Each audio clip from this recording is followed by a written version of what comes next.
All right, welcome back to episode 19 of my 1988 Dodge Raider rebuild series. This is my trusty short wheelbase 4x4, voted the best off-road truck by everybody. It's been a fun week. I spent most of the week working in the engine compartment, a lot of wiring, finished most of the electronics and wiring, and installed the center console, tested the radio, tested all the lights in the center console, and ultimately I was able to turn the key and have everything work. Everything lights up now, radio turns on, headlights work, blinkers. So all of the electronics as far as the wiring and the dash and the engine, I've actually got put back together right. So that was exciting. Okay, I'm making some reasonable progress with the wiring up here. Still a little bit confused as to some of these wires that go to the coil. Tracking them down. Some of them go to the AC relay, condenser blower relay. So I'm slowly tracking them down, but I'm got to a point where I'm going to go ahead and hook up power to the system. I've got a jumper box right here. I'm going to power the system up and see what's working and what isn't. And I'm going to start running a meter on some circuits so I can find out what goes where, what's working, what isn't. And I'm also going to test some of the wiring for the center console before I put it together. And I want the power available so I can test some of these, see if they're working or not. So that's what we're going to work on right now. Hopefully nothing blows up or starts smoking. If you see any fire, send me a DM, let me know what's burning, and I will quickly put it out.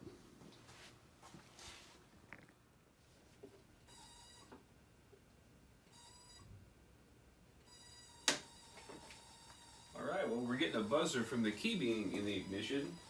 That's pretty cool.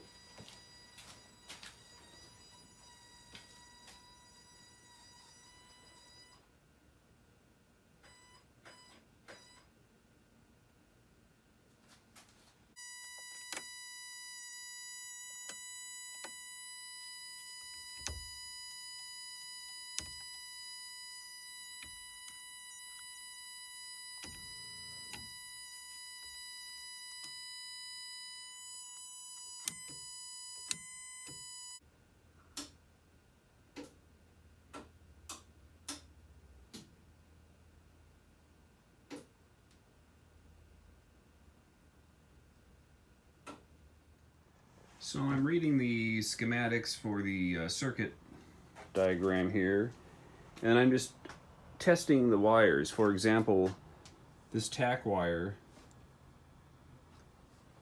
goes up to the instrument panel, so I'm just testing. I'm putting a lead into the tack wire there, touching the lead to the end of this wire with my gauge just to make sure that I've got the exact right wire.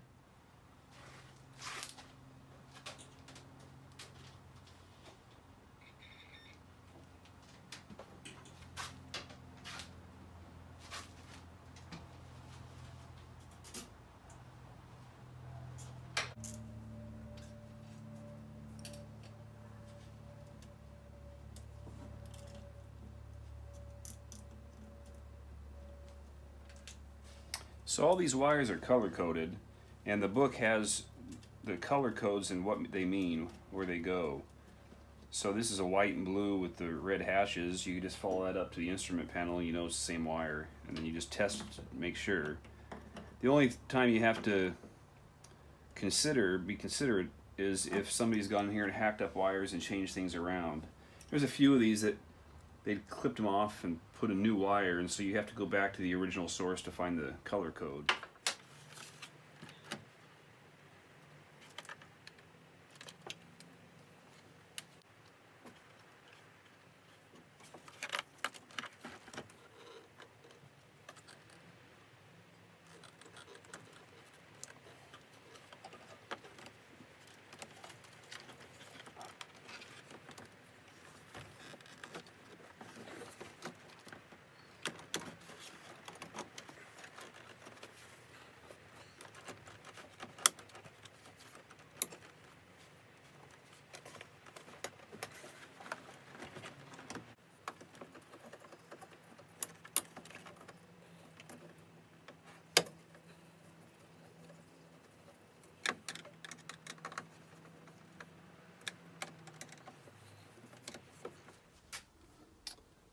All right, got the center console installed. One step closer.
Yeah, the lights work on the center console, and the clock works.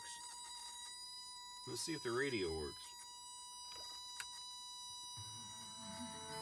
Hey! Driven to tears. Like a charm. Driven to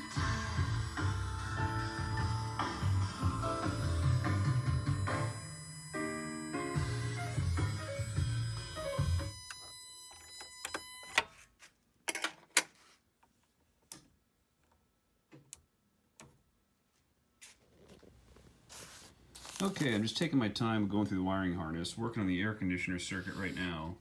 And all you're really doing is just looking at the wiring schematics and comparing them to the wiring in the engine bay. And because the engine bay is still kind of jumbled, and there's a lot of splicing going on. You know, this is an old car, so people were in here and splicing this, that, and they took the AC pump off and had it wedged in the corner, and so I'm just double checking wires. For example, I'm working on this vacuum solenoid valve. This is a vacuum valve that when you turn your AC on, it opens a vacuum port to the carburetor to increase the RPMs a little bit. And so you just follow the wires. You find this connection here. It's got supposedly black and white wires. I'll have to double check that. This is the plug I'm looking for. So it's got a long side and a short side. The 1 and the 2 show you which ones. So the top wire is going to be on the short side. And that top wire runs right into this wire, which plugs right into the magnetic clutch on the pump. So what you can do is take your meter, unplug this one, and unplug this one, and then check the continuity to the short side, to the plug here, and see if it's the same wire.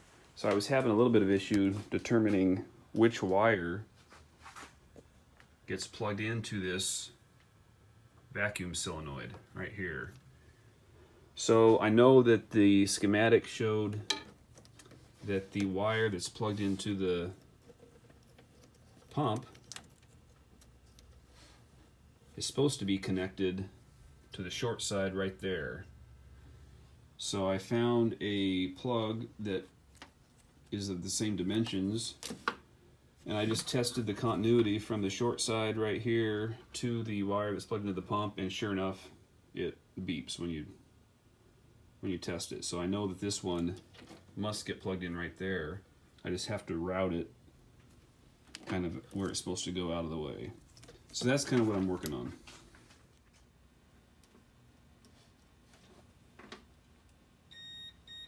And you can hear that it beeps, so there's continuity, so I know that this wire definitely gets plugged in up here.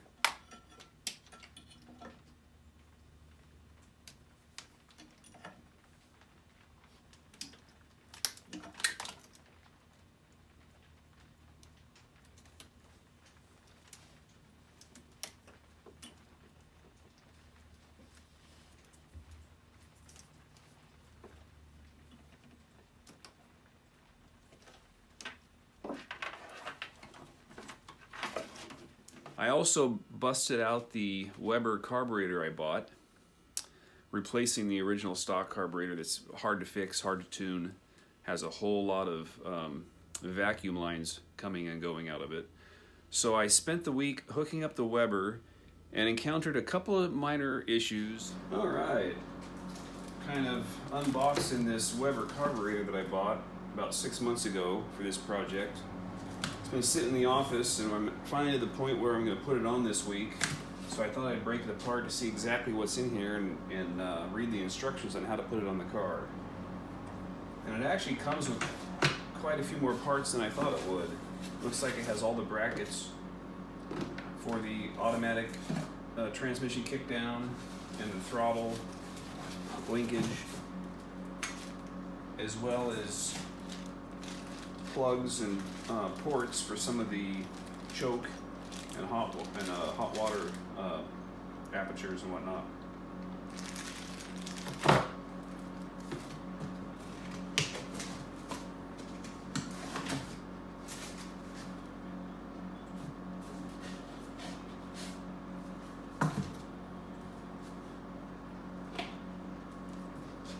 Pretty cool. Looks like a carburetor.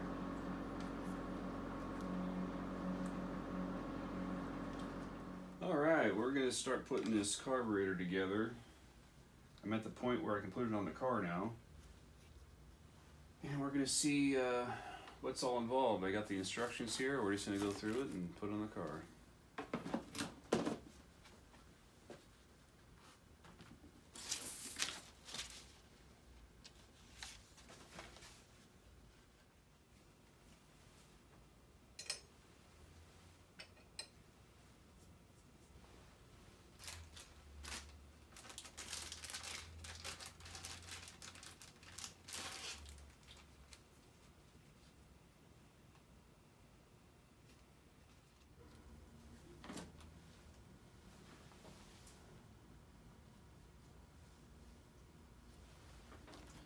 Alright, just putting these adapter plates on here for the carburetor. Putting a little bit of assembly lube on these paper gaskets.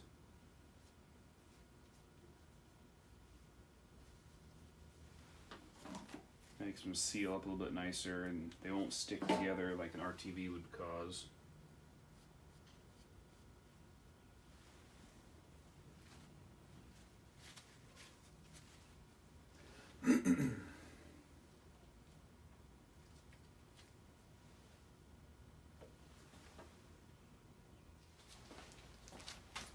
The book calls for some blue Loctite for all these adapter plate bolts, so we will follow those instructions.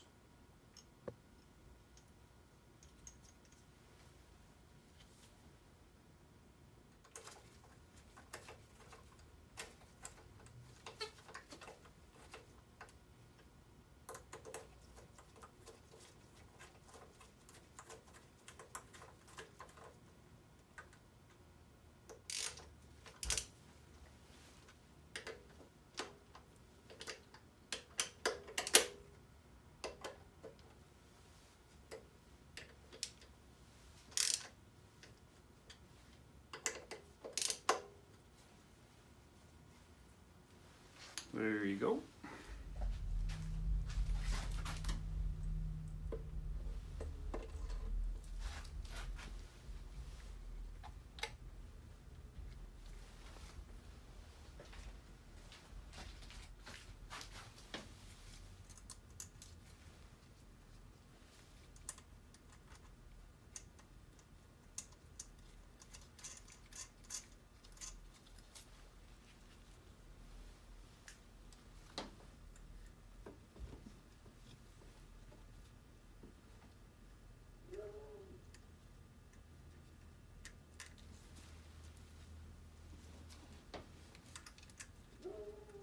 Okay, slow going here on this carburetor install. I'm picking away at it. However, I noticed that they sent me the carburetor for a manual transmission even though I ordered a automatic transmission carburetor. And what the difference is primarily going to be, there's no provision for the kickdown cable or the throttle position cable for the transmission. This has to be hooked somewhere up here to the throttle plate here. So as you floor it, or as you push the accelerator pedal, the transmission is being told how much the pedal is being pulled, and it adjusts the shifts accordingly. So if you don't hook that up, it's going to shift way too quick, and you're going to burn up your clutches pretty soon. So there's no provision for the hookup here. I'm just going to have to create one. It's not a real big deal. I'll create a bracket.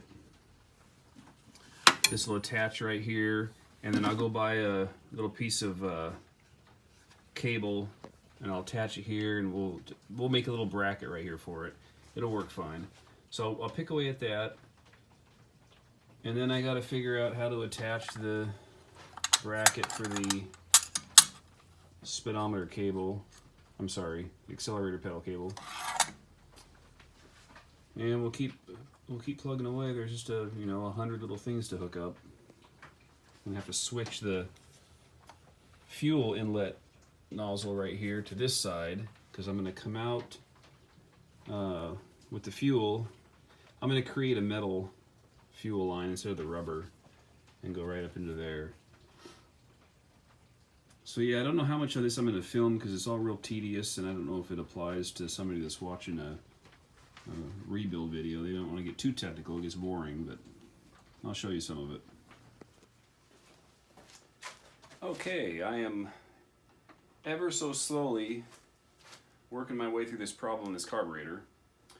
Created a block-off plate for the gas jet bypass solenoid that's supposed to heat up the carb. I don't need it with this new carburetor setup, so I created a little bypass plate.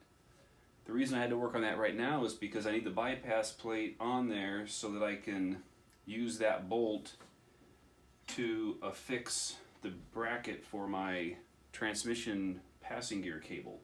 So I'm creating a bracket that will bolt to the side of this manifold that I can attach the cable to. The cable's going to go around and run into the throttle linkage. I'll give you a closer shot of it here.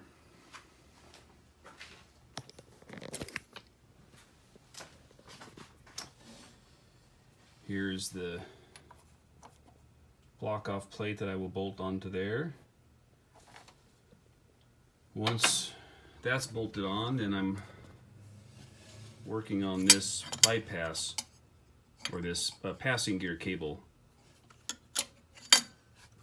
This transmission cable right here is going to attach there, and then I will have another attachment on the front of this that will attach a second cable. I'll show it to you when I'm finished.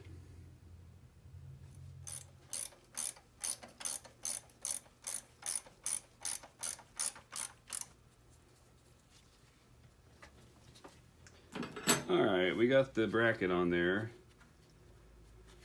What's going to happen is the transmission cable gets attached right here.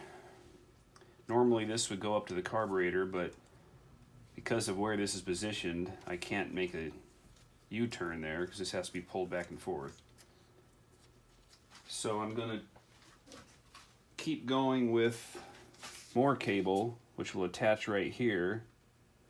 It'll wrap around and go to the carburetor that way.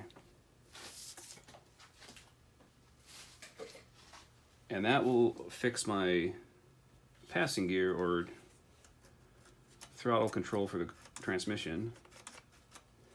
Next I got to work on the air conditioning idle up solenoid. Probably going to use a vacuum pod. When you click the AC on, a little suction cup thing pushes against suction device or electronic, but it pushes against the throttle and opens it up a little bit to compensate for the load of the AC, so you don't stall in the middle of a parking lot or a stoplight or something. Alright, I've just been working all day on creating some brackets for this kickdown cable, and I installed this vacuum diaphragm. And so once I put this all together, I'll give you a close-up view of what we're doing here, but it's all coming together really nice. Here's the bracket arm that's going to attach to this vacuum diaphragm right here. And then once I put this bracket up here, we're going to put another cable to attach to this transmission cable, and it will wrap around and grab that arm.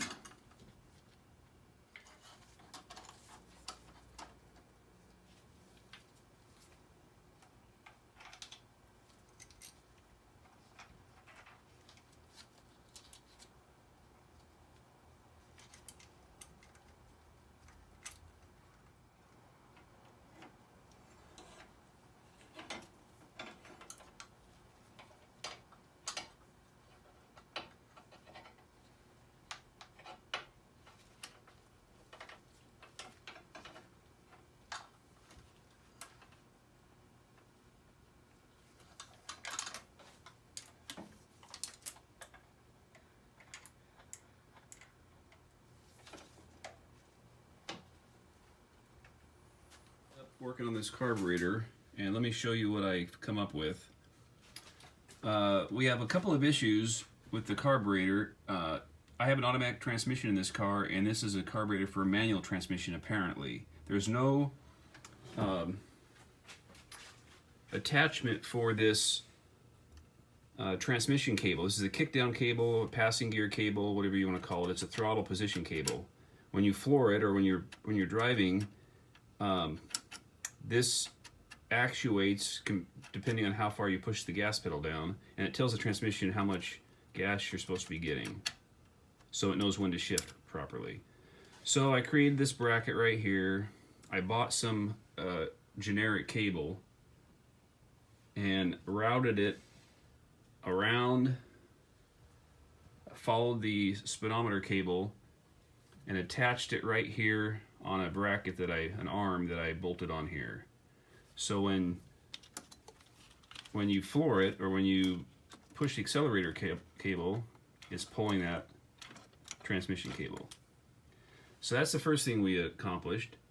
Next is that this car has air conditioning, and when you turn the air conditioner on, it puts a load on the car, which will drop your RPMs. Well, this is also an automatic, so if you're at a stoplight in drive, your RPMs are going to be lowered anyway because it's pushing against the transmission. So if you normally run at 800 RPMs, when you put it in drive, it drops down to 6. Well, when you click the AC on, it's going to drop even further because there's another load on the engine, and it could stall the engine out.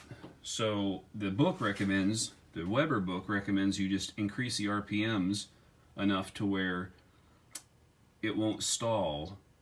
However, you're left with, an idle RPM of like 1,000 or 1,100 before you put it in gear, and that would make the car clunk into gear. So you're at 1,000 RPMs, you put it into gear, it drops it to 8, 750 or 8. AC kicks on, it drops it down to 6, and then you're okay.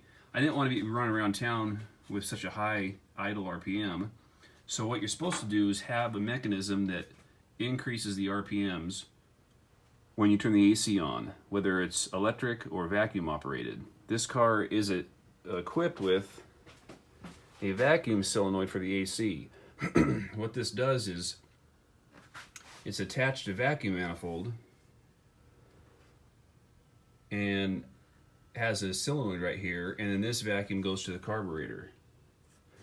This wire is attached to your magnetic attachment here at your pulley. So when you push your AC on, this magnetic assembly grabs the pulley. It also sends the same signal to release the solenoid for your vacuum. So now you get vacuum coming down this line to a little vacuum canister right here, which sucks this arm and opens up your throttle a little bit. And if you need it to open more, you can adjust. I put a piece of string for temporarily until I decide what else to do with it, but you can adjust that if you need it to be opened a little bit more. You're just looking for a couple hundred RPMs. So that I pulled this vacuum canister off of the old McCrapo carburetor that came with the car. It's attached to the side, and it fits right here on this arm that's attached to the base plate. I say all that to say that we should be okay to fire this up and drive it. I may replace some of this with a stronger arm here, and of course this string might get upgraded to a piece of cable or something. But that's what I've been working on all week. That's what's taken so long, is creating those mechanisms for this carburetor. Once I got all that figured out, I spent a day or two working on the interior, a few trim parts. Like I mentioned, I installed the center console. I worked on the seat belt. Driver's side seat belt's pretty frayed, so I ordered some new seat belt webbing and sewed that into the existing spring-loaded system that draws it into the side of the car, the mechanism. Okay, I'm gonna replace this frayed seat belt with some new belt webbing I bought. And instead of taking the whole mechanism out of the car and working on it, I'm just gonna pull it out as far as it'll go, and I cut it off and sew on a new piece all the way down to the bolt at the bottom. And I'm gonna hand sew it instead of use the machine on it. So first things first is we're gonna clamp it off here so it doesn't disappear on me when I cut it. And then we're gonna cut it right about here.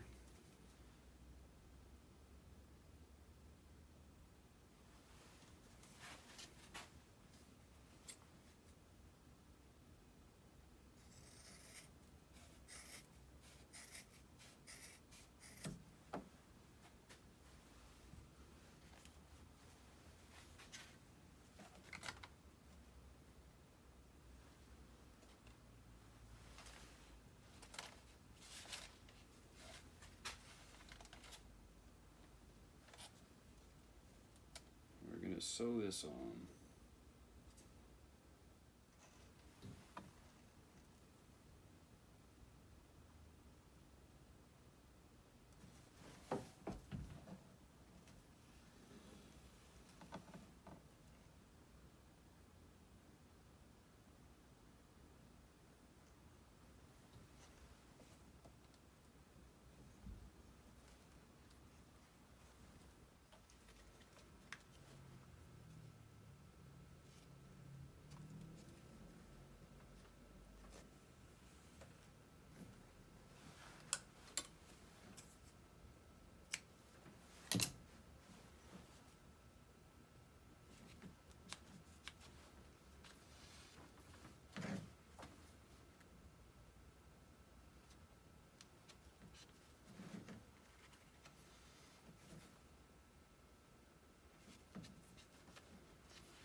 Okay, we have the new seat belt attached.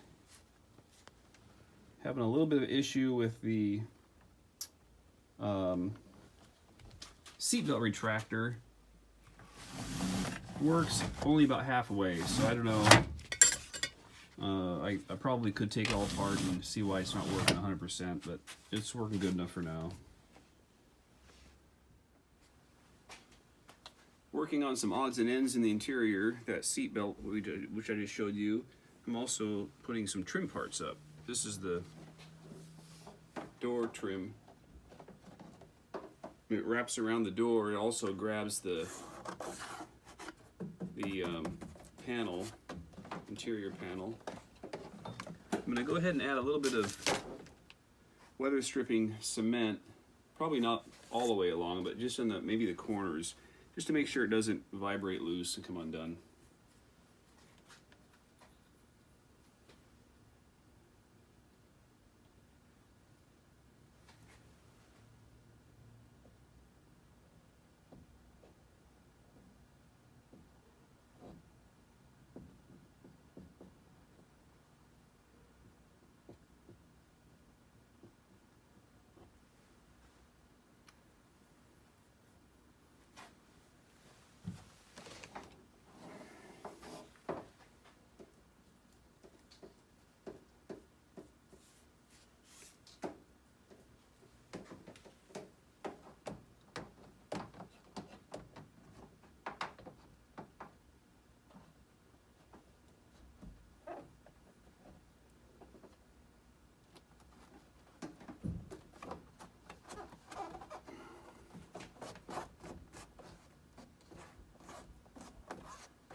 So I reamed out this bracket a little bit so I could install a new bushing.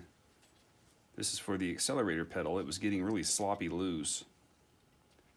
So my fix for that was to buy a new bushing and then ream it out so it would fit. Okay, I've got my bracket here that I enlarged to accept the bushings.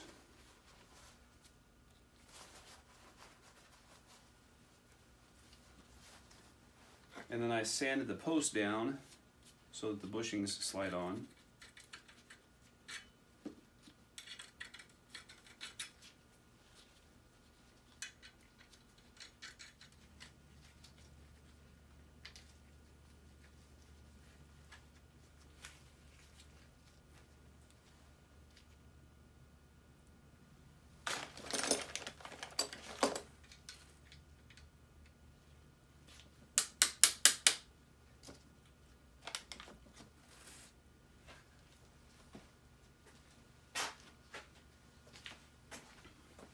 So there you have it, new bushings, and now it's nice and tight, doesn't shift around at all. Before, you could grab the pedal and it moved around in there because the holes were oblong from wear, and now it's totally tight, which affects the cable that goes to the carburetor, makes it a little bit more precise. So once I installed the accelerator pedal, it's very obvious that it's much tighter now. Before, you could grab this pedal and wiggle it pretty good, and now it's nice and tight. And that's all because of a new set of bushings, where the old mechanism had worn out. Alright, taking a break for a few minutes from the carburetor work, I'm going to install the windshield wiper arms and blades. And I can do that because I powered up the system and operated the wipers, and they naturally come to rest where they're at now. So I know that I can put these on and line them up to where they'll come to rest at the bottom here.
Alright, there you have it.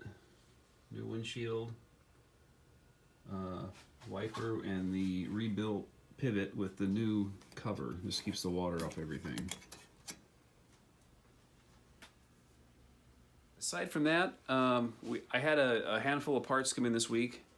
I ordered a couple of air conditioning parts. I ordered a fuel, inline fuel filter, oil filters, a headlight. One headlight here was busted, so I ordered a new headlight. And then I have a couple of other odds and ends on the way, including the front skid plate. I found a used one, so that one's coming in. And yeah, we're having parts show up, and now it's just a matter of finding the time to put everything back together, and we'll be on our way. So that's about it. Check back next week, and we'll keep you updated.